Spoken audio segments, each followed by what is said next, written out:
All right, welcome to The Explainer. Today, we're diving into an aviation story that is just, well, it's so wild it almost defies belief. It's a story about how one tiny mistake on the ground can lead to an unbelievable life or death struggle miles above the ocean. So this is the story of Air Transat Flight 236. Picture this. It's August 24th, 2001. An Airbus A330 is flying 306 people from Toronto to Portugal. And then, suddenly, they find themselves in a situation that's pretty much every flyer's worst nightmare. Completely powerless, gliding in total silence over the huge, dark Atlantic Ocean. I mean, can you even imagine? Both engines are dead silent. You're miles from any land. The flight crew is facing something almost no pilot ever trains for. So the question isn't just how they managed to land it, but maybe the more important question is, how did they get into this impossible situation in the first place? Well, the answer doesn't start in the sky. It starts on the ground. Yeah, the countdown to this disaster didn't begin when the plane took off. Nope, it started 9 days earlier, inside a maintenance hangar with a tiny error. An error so small you'd measure it in millimeters. Okay, so here's what happened. Mechanics found these tiny metal chips in the right engine's oil system, which is a really bad sign. Means something's breaking down inside. So Air Transat gets a loaner engine from Rolls-Royce. The problem? This replacement was a slightly older design. And even though it looked pretty much identical, there was a critical, tiny difference inside that nobody noticed. And right here on this slide, this is that millimeter-sized mistake that almost doomed the entire flight. See, to get the plane's original parts to fit on this loaner engine, mechanics had to connect two different lines. But the new and old parts just weren't designed to go together. As you can see on the right, this mismatch meant the two metal tubes were now pushing right up against each other, creating this dangerous friction point. And of course, they were under a ton of pressure to get this plane back in service. So when the mechanics tried to look up the official Rolls-Royce manual, the network was down. They tried 3 different computers. Now, what they didn't realize was that the manual was also right there in the building on an offline CD. So instead, the lead technician just improvised, forcing a new fuel tube to fit with an old hydraulic tube. And this quote just says it all. Because these mismatched parts were forced together, the constant vibration of the engine was causing the hydraulic line to literally grind against the fuel line. A ticking time bomb was now flying on the wing of that plane, and with every single flight, it was wearing that fuel tube thinner and thinner. So let's fast forward now to the night of August 24th. The plane is mid-flight, high over the Atlantic. And that ticking time bomb, well, it finally runs out of time.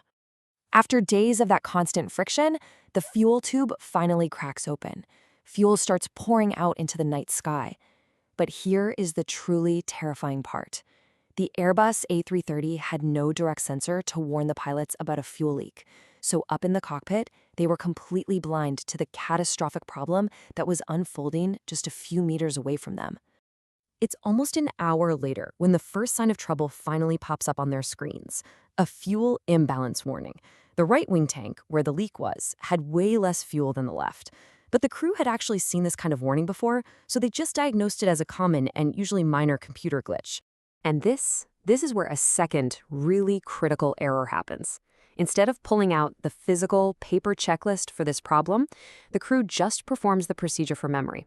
And by doing that, they miss this one crucial note printed right there in the manual, warning them to consider a fuel leak. So, thinking they were just fixing a simple computer error, they opened something called the cross-feed valve. This is designed to send fuel from the full tank over to the right engine. But what they actually did was pump all of their remaining fuel directly into the ruptured line. The very thing they did to try and solve the problem was actually accelerating the disaster, dooming the aircraft. Okay, so with fuel now draining at this crazy rate, the pilots finally realize something is very wrong and divert toward a military airbase in the Azores Islands. But it was already too late. So they're up at 34,000 feet, and then the right engine just sputters and dies. 13 agonizing minutes later, the left engine does the same. That constant hum of the engines just vanished, and this eerie silence takes over. The main power goes out, plunging the cabin into darkness. This 200-ton jet was now just a giant, silent glider. They were completely powerless, and they were still 144 kilometers, that's about 90 miles, from the nearest runway at Lehé's airbase. For a commercial jetliner, gliding that far, it just seemed impossible. You can just imagine the panic and prayer filling that silent cabin. The crew, thinking there was no way they could make it to land, started preparing passengers for a super dangerous ditching in the dark ocean below. They're going over brace positions, how to use life jackets. For a lot of people on that flight, it really felt like this was the end. But up in the cockpit, Captain Robert Piché, who, as it turns out, was also an experienced glider pilot, was using every single ounce of his skill. For 19 breathless minutes, he and his co-pilot just maneuvered this massive, silent aircraft, basically trading their altitude for distance, trying to stretch that glide as far as it could possibly go. I mean, think about that. 19 minutes. In total silence, covering 144 kilometers with zero engine power. It set a world record that still stands today for the longest unpowered flight of a commercial passenger jet. Just an absolutely mind-blowing feat of flying. Now, the landing was anything but gentle. With no engines to slow them down, the plane hit the runway hard. The brakes locked up, 10 tires just blew out, sparks were flying from the landing gear, but it worked.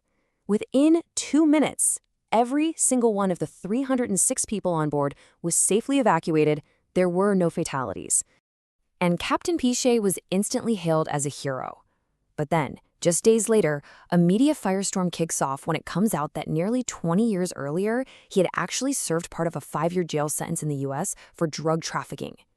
It was this shocking twist that raised a lot of questions. But for the passengers on that flight, he was and still is the man who saved their lives. So when you look back at it, this whole thing was never about just one single failure. It was a chain reaction. It started with mismatched parts in the maintenance hangar, a manual that wasn't consulted, a flight crew that relied on memory instead of the checklist, and an aircraft that was missing a critical warning system that had actually been recommended years earlier. The story of Flight 236 is just this stark reminder of how a series of small, seemingly minor errors can all line up to create a near catastrophe.